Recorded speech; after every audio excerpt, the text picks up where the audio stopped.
Hello everyone, welcome back to another video of programming basics.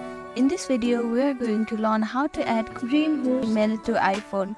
First step is to open your settings on your iPhone. Now scroll down a little bit until you see this mail option. Click on it. Now here you can see account option here. Click on account. Now click on add account. Now choose this other option here. Click on add mail account. Now type in your DreamHost account username. Now here you can add a description to add your account. Now after you click on next, you can see this IMAP and POP option here. Click on IMAP and fill the required information here.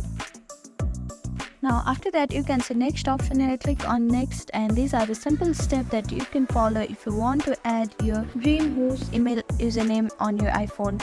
Thank you for watching this video. I hope this video was helpful to you. Please do like, share and subscribe to our channel, and don't forget to comment down below if you have any queries. Thank you.